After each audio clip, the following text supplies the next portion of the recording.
টাকা মানুষের পকেটে পকেটে ঘুরে বেড়ায় সারা বিশ্বময়, কিন্তু এই টাকা কিভাবে ছাপা হয় আর এর পেছনে কারাই বা কাজ করে তা কি আমরা জানি? সদ্য স্বাধীন হয়েছে দেশ, সংবিধান থেকে শুরু করে রাস্তাঘাট সবকিছুই নতুন করে করতে হচ্ছে। ঠিক তখনই স্বাধীন বাংলাদেশের অহংকার ব্যাংকনোট ছাপার উদ্যোগ নেয় বঙ্গবন্ধু সরকার। কিন্তু শুধু উদ্যোগ নিলেই তো হবে না, দরকার প্রয়োজনীয় অভিজ্ঞ লোকবল। আর তখনই ডাক পড়ে কাজী গোলাম মোস্তফার, যিনি কেজি মোস্তফা নামেই বেশি পরিচিত।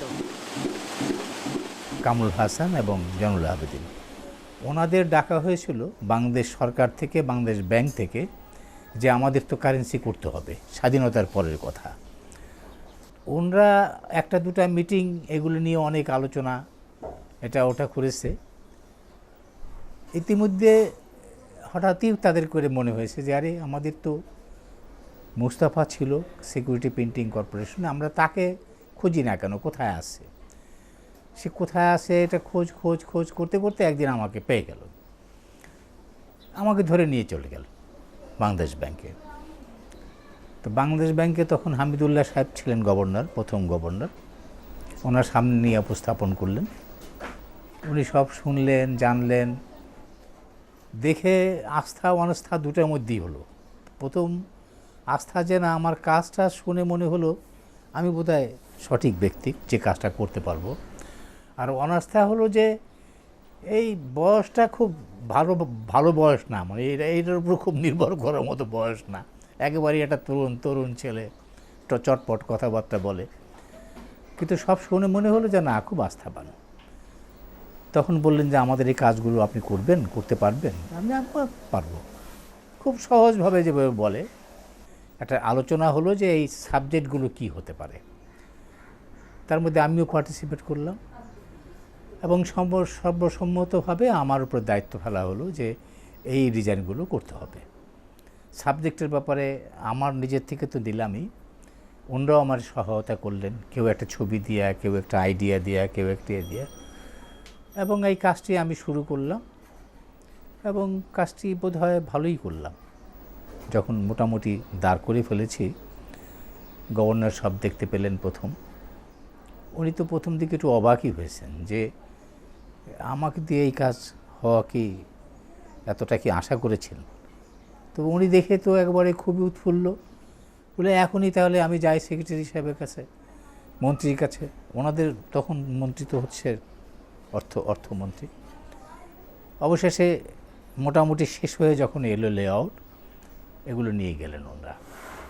প্রথম দিকে আমি যাইনি, আমি খুব গোছানোভাবে কোনো কিছুই করি না, ওনারাই নিয়ে গেলেন। তারাও খুব পছন্দ করেছেন, ভালোই লেগেছে। আর আমার ভালো লেগেছে যে এই দেশের প্রথম ডিজাইন, কারেন্সি ডিজাইন আমি করে দিয়েছি। এটা পেপার নোট করলাম, সাথে সাথে কয়েন করার প্রশ্ন আসলো। টাকার নকশা তৈরি করার এই অভিজ্ঞতা তিনি লাভ করেছিলেন পাকিস্তান সিকিউরিটি প্রিন্টিং প্রেসে কাজ করার মাধ্যমে। আর্ট কলেজ থেকে পাশ করেই তিনি যোগ দেন সেখানে। করাচিতে থাকা অবস্থায় তিনি তার জীবনের প্রথম এবং একমাত্র চিত্র প্রদর্শনীটি করেন। চারুকলাতে বসেই আমার টিচারদের মধ্যে একজন শফিক আহমেদ আমার ক্লাস টিচার ছিলেন। উনি বললেন যে করাচি থেকে সিকিউরিটি প্রিন্টিং থেকে একজন জিএম এসছেন, তুমি উপরে থেকেও একটা ইন্টারভিউ নেবে। এবং সেই চাকরিটা হয়ে গেল আমার। আর্ট কলেজ মানে কলেজ জীবনের যত ভালো কাজ দিয়েছে আমি কোথাও সংগ্রহ করে রাখতে পারিনি, এগুলো সব হারিয়ে গেছে। কোথায় রেখেছিলাম, কার কাছে রেখেছিলাম, সেগুলো তারা ফেলে দিয়েছে অথবা কেউ নিয়ে গেছে। ঠিক এমনি করাচি থেকে যে এক্সিবিশন করেছিলাম তার কিছু পেইন্টিং আমি ঢাকাতে ফেরত আনতে পেরেছিলাম, বাকি কিছু কাজ আমি আনতে পারিনি। এটা কি করে হারিয়ে গেছে আর কি। তখন আমি ছবি আঁকার প্রতি অনেক ডেডিকেটেড ছিলাম এবং একসময় একটু বিক্ষুব্ধ হয়ে গেলাম, বিশেষ করে 65 ওয়ারের সময়ে দেখলাম যে ওখানকার লোকগুলো আমাদেরকে বাঙালি ভাবে, আমরা পাকিস্তানের লোক সেটা ভাবে না। এইটা আমাকে একটু ভিতরে ভিতরে একটা মানে কষ্ট দিত। সুযোগ পাওয়া মাত্র ওখান থেকে আমি একটা চাকরি নিয়ে চলে এলাম 67-এর শেষ দিকে। কিন্তু ঢাকা আসার পরে আমি আর এক্সিবিশন করতে পারলাম না। এর পিছনে হতে পারে যে আমি রুটি রুজি রোজগারের পিছনে বোধহয় একটু সময় বেশি দিয়ে ফেলেছি। একটি আদর্শ নোট দেশের প্রতিনিধিত্ব করে সারা পৃথিবীতে। তাই নোটের গায়ে ছাপা হওয়া নকশা, ছবি, অলংকারে দেশজ ঐতিহ্য থাকা বাঞ্ছনীয়। আমাদের লোকজ সংস্কৃতির প্রায় সব বৈশিষ্ট্যই প্রথম নোট তৈরির সময় তুলে ধরা হয়। দেশের কৃষি, লোকজ মেলা, ঐতিহাসিক স্থান, নানা বিষয়ের পাশাপাশি স্থান পায় বঙ্গবন্ধুর ছবি।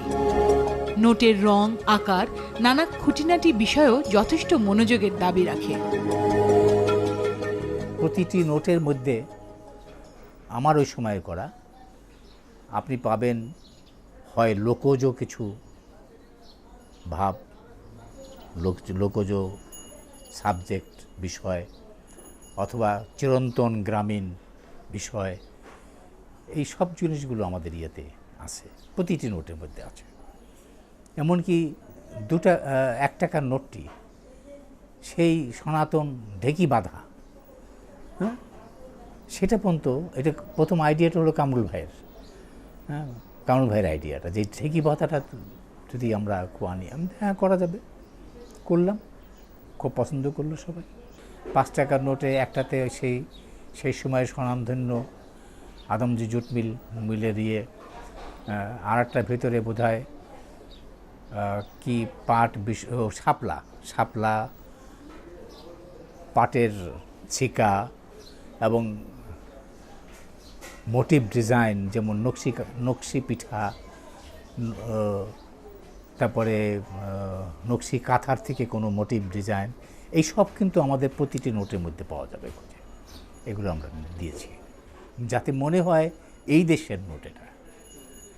এগুলো কিন্তু এখন পাবেন না খুব, কারণ এখানে এগুলো ভাববার লোক বোধহয় এখন খুব কম মনে হয় আমার কাছে।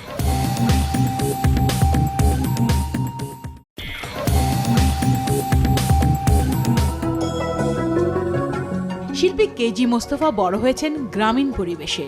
তার বেড়ে ওঠায় যেমন রয়েছে নদীর প্রভাব, তেমনি শহুরে পরিবেশে পড়ালেখা করায় মানসিকতায় রয়েছে সমসাময়িকতার ছাপ বা আধুনিক। শিল্পী মনের প্রায় সবটা উজাড় করে তিনি নকশা করেছেন।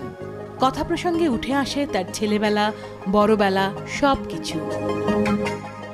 এটা বোধহয় গ্রাম বাংলাই আমাকে দিয়েছে, এটা কোথাও পাওয়া না। আমি তো জন্মেছি এমন একটা জায়গায়, আমি রিসেন্টলি আমার একটা বায়োগ্রাফির মতো লিখছি আর কি। আমি জন্মেছিলাম একটা রক্ষণশীল পরিবার, কিন্তু প্রকৃতি আমাকে দিয়েছে একটা অপূর্ব জিনিস। আমার আদি গ্রামের বাড়িটি হচ্ছে পদ্মার শাখা আড়িয়াল খার পাড়ে, শেখপুর গ্রাম। যেই গ্রামে নদীর পাড় থেকে সামান্য দূরেই আমাদের বাড়ি ছিল, সামনেই নদী, তারপরে একটা বিশাল চর, সেখানে ধুধু ধান ক্ষেত, মানে বিস্তীর্ণ ধান ক্ষেত, বক পাখি করছে, নৌকা চলছে, পালতোলা নৌকা যাচ্ছে, ধানের মাঠ, কৃষক গান গাইতে গাইতে যাচ্ছে, চাষারা গরু নিয়ে আইসা পালে পালে নাইতে নামাচ্ছে, নিজেরা নামছে। এই অনেক কিছু, এইগুলো মনে হয় সব চোখের সামনে আমার ভাসে। প্রকৃতিই আমাকে দিয়েছে এগুলো কোনো কারো আইডিয়া লাগবে না। এবং আমার মতোই আরও যারা শিল্পী ছিলেন, তাদেরও বোধহয় এক জায়গাতেই এসে আমরা থেমে গেছি আর কি। হালে ছাপা হওয়া বিভিন্ন নোট নিয়ে বেশ বেকায়দায় আছেন দেশের মানুষ। রং, ছবি, আকার, নানা বিষয়ে প্রায় বিব্রতকর পরিস্থিতিতে পড়তে হয় তাদের। কিন্তু কেন এমন হলো, কথা হয় এসব বিষয়েও। আমাদের দেশে শিক্ষিত হোক অশিক্ষিত হোক, আমরা ধরে নিই বেশিরভাগই আধা শিক্ষিত অশিক্ষিত। শিক্ষিতদের নিয়ে সমস্যা না, উনি পড়ে নেবেন। তারা যেন বেসিক রঙগুলো দেখে বুঝতে পারে, এই সবুজ মানে 10, নীল মানে 20, খয়েরি বা ব্রাউন এটা মানে 100। এইভাবে আমাদের মনে হয় এখন 8টা ডিজাইন আছে, 8টা ডেনোমিনেশন আছে। এর 4টা বেসিক রং বার করে বিটুইন একটা রং বার করে নিতে হবে, যেটা লালও না নীলও না, খয়েরিও না নীলও না, নীলও না হলুদও না, মানে এইভাবে করে আইডেন্টিফাই করে দেওয়া সম্ভব। এটা আমি প্রস্তাবও রেখেছি আমি অ্যাডভাইজারি কমিটিতে যখন মানে যাতায়াত করতাম, আমি এখন করি না, এটা আমি ছেড়ে দিয়েছি। তখন অলরেডি অনেক কাজ আগিয়ে গেছে। তারপরেও আমার যেখানে যা চোখে পড়েছে সেগুলো যখন আমি এগুলো বললাম যে এই জিনিসগুলো কিন্তু ঠিক হচ্ছে না, অথবা এইগুলো ইনক্লুড করা উচিত, অথবা এটা মনে হয় যেন একটা বাড়তি কষ্ট, একটা বাড়তি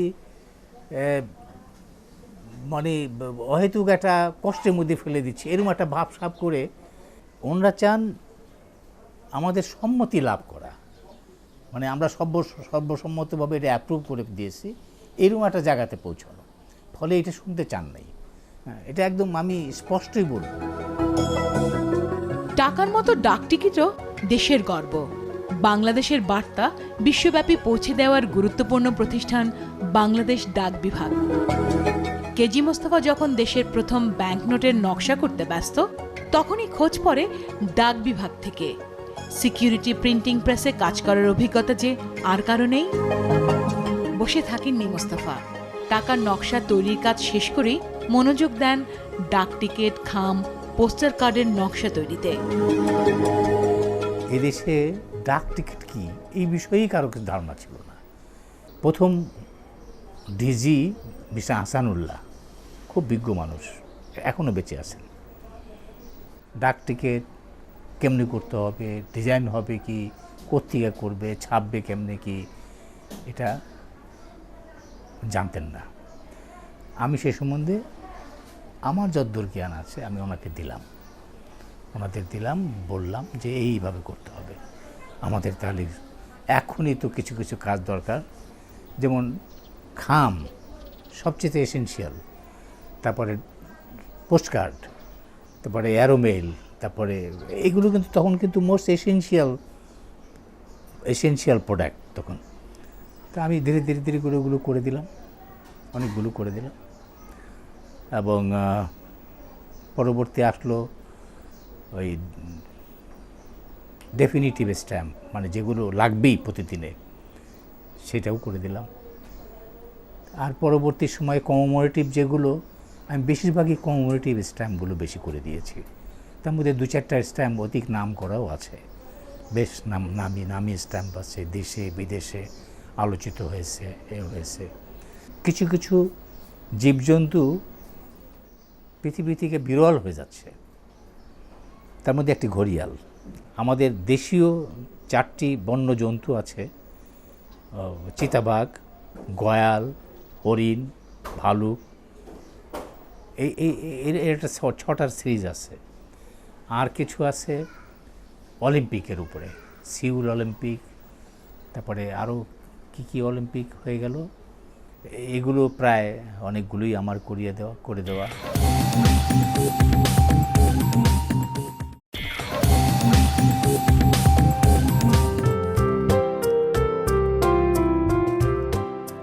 কেজি মোস্তফা দেশের প্রথম ব্যাংকনোট এবং ডাক টিকিটের নকশা প্রণেতা। পাকিস্তান আমলের শাসন, বঞ্চনা, নানা বিষয় তাকে প্রভাবিত করে দেশের জন্য নিজেকে উজাড় করে দেয়ার। এখনো নানাভাবে তিনি নিজেকে ব্যস্ত রেখেছেন নকশা তৈরির কাজে। আমি যখন 64-এ জয়েন করলাম, তখন কিন্তু বাংলাটাও ইনক্লুড হয়ে গেছিল ওখানে। প্রতি ডাক টিকিটে উর্দু, বাংলা, ইংরেজি এই 3টা ভাষাই থাকবে, অন্তত পাকিস্তান লেখাটা।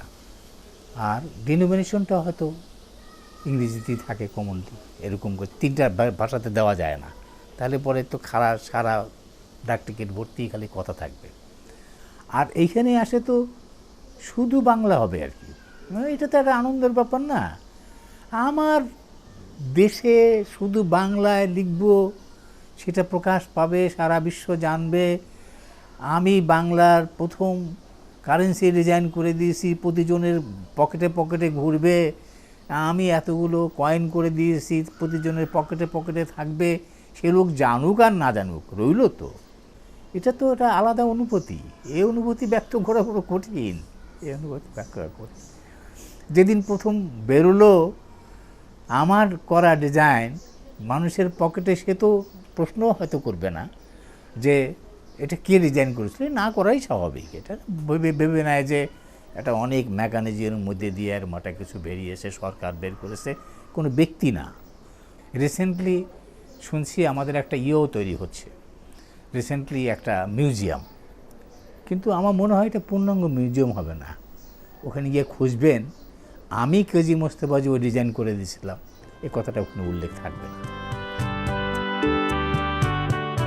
রক্ষণশীল পরিবারে জন্ম নেয়া মোস্তফা তার স্কুলের প্রধান শিক্ষকের উৎসাহে ভর্তি হন চারুকলায়। ছোটবেলা থেকেই তার আঁকিবুকি করার স্বভাব ছিল। সেই কাঁচা হাতের আঁকিবুকি পাকাপোক্ত হয় আর্ট কলেজে এসে। মেধাবী হওয়ায় খুব সহজেই নজর কেড়েছিলেন তৎকালীন শিক্ষক কামরুল হাসান এবং শিল্পাচার্য জয়নুল আবেদিনের। পরবর্তীতে জীবন বিকাশেও এই দুই শিক্ষকের ছিল গুরুত্বপূর্ণ ভূমিকা।